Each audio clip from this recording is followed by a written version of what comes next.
What if we told you that the future of refrigeration doesn't involve gas, compressors, or even moving parts as we know them today? What if cooling your food, data centers, or even your car's battery could happen with magnets? That future is already here, quietly unfolding in the world of magnetic refrigeration. A technology once confined to physics labs is now making its way into commercial prototypes and next-generation devices. And it's doing more than just keeping things cold. It's rewriting the rules of efficiency, safety, and sustainability. Let's break down what magnetic cooling is, how it works, why it matters, and how it could disrupt a $100 billion industry. Before we proceed to the video, don't forget to hit the like button and ring the notification bell so you never miss our upcoming videos. Part 1. The problem with traditional cooling. To appreciate the magnetic solution, we need to understand the problems it solves. Conventional refrigeration systems, whether in your home fridge, industrial chillers, or data centers, use a process called vapor compression.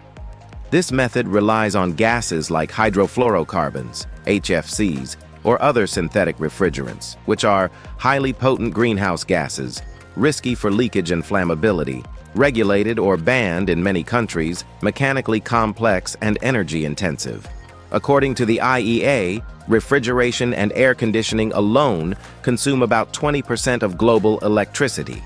Plus, traditional systems require compressors, condensers, evaporators, and pumps, all of which wear out over time. So the industry is under pressure from governments, environmentalists, and even its own engineers to find safer, cleaner, and more efficient alternatives. That's where magnetic cooling enters the picture.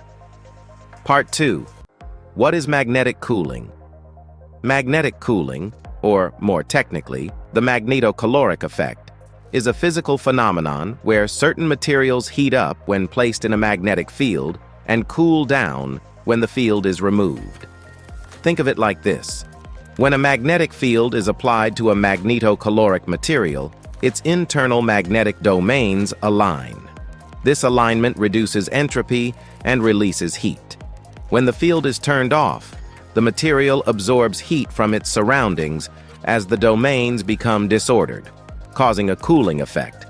It's a cycle: magnetized to heat up, demagnetized to cool down. Unlike vapor compression systems, this doesn't require toxic refrigerants or moving gases. It works with solid-state materials and has the potential to be far quieter, longer-lasting, and drastically more energy-efficient. Part 3. A brief history, from labs to prototypes. The magnetocaloric effect was first observed in 1881, but remained largely a scientific curiosity for over a century.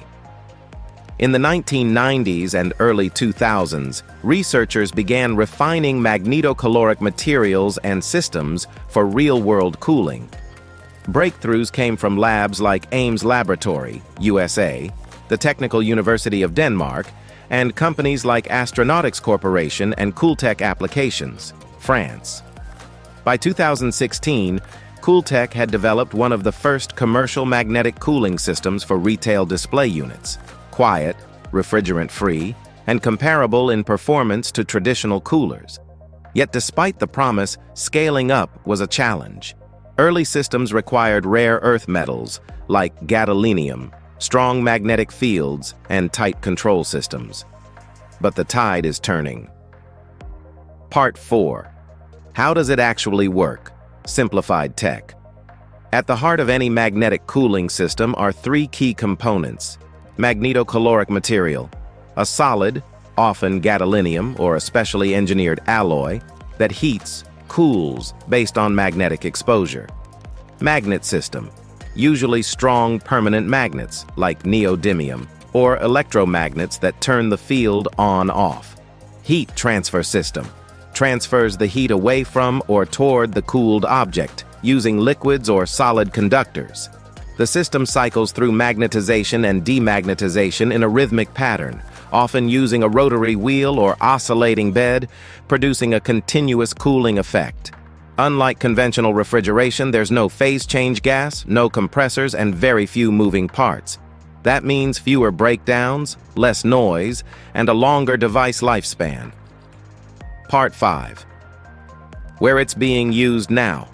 Although still emerging, magnetic cooling is being tested or deployed in mini refrigerators for labs and medical use, wine coolers and retail display cabinets, thermal management systems in electronics, and the automotive sectors, data centers, where silent, compact, and energy-efficient cooling is a huge advantage. Space tech for deep space probes and cryogenic systems.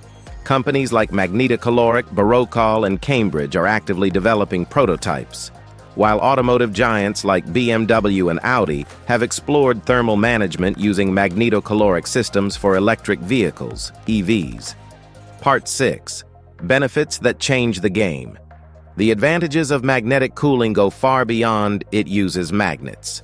Eco-friendly. No toxic refrigerants. Zero ozone depletion. Negligible global warming potential. GWP. Energy efficiency. Magnetic systems can be up to 30 to 50% more energy efficient than vapor compression tech, especially at small and medium scale.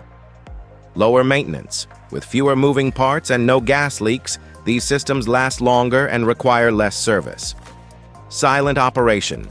No compressor equals ultra-quiet devices, a game changer for home, office, and medical environments. Precision cooling. Ideal for applications needing tight temperature control, like semiconductors, sensors, or medicine storage. Here's the expanded version of both sections, with approximately plus 200 words added per part, keeping it informative, smooth, and readable. Part 7. What's holding it back? Despite the advantages, magnetic cooling isn't mainstream yet. Why? Cost of materials. High-performing magnetocaloric materials like gadolinium are rare and expensive.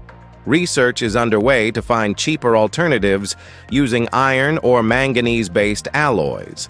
Magnet requirements. Strong magnets are still relatively expensive and bulky, though miniaturization is improving. Scaling and standardization. Most systems are still in prototype or niche stages. Manufacturing at scale remains a hurdle. Market inertia. The HVAC and refrigeration industries are slow to adopt radically new tech unless driven by regulation or cost savings. That said, governments and the EU are investing heavily in green cooling innovations. With rising bans on HFCs and sustainability mandates, magnetic cooling might soon go from niche to necessity. Part 8. The future, where it's headed. Here's what the next 5 to 10 years might look like. Low-cost magnetic materials developed through AI and nanostructuring consumer appliances like mini fridges and portable coolers running on magnetocaloric tech. High-performance cooling in EVs, wearables, and satellites. Green data centers with silent magnetic systems replacing fans and liquid coolers. Policy supports accelerating the phase-out of traditional refrigerants in favor of solid-state cooling. In short, magnetic cooling won't just be an alternative. It might become the new gold standard. The world is warming, and cooling it efficiently is one of the great engineering challenges of our time. Magnetic cooling offers a radical new way forward. Solid state, clean, silent, and sustainable. While it's not yet mass market, every sign points to a breakthrough moment. So the next time you hear a fridge hum or a server room buzz, just remember, the future might run cold, powered not by gas, but by magnets.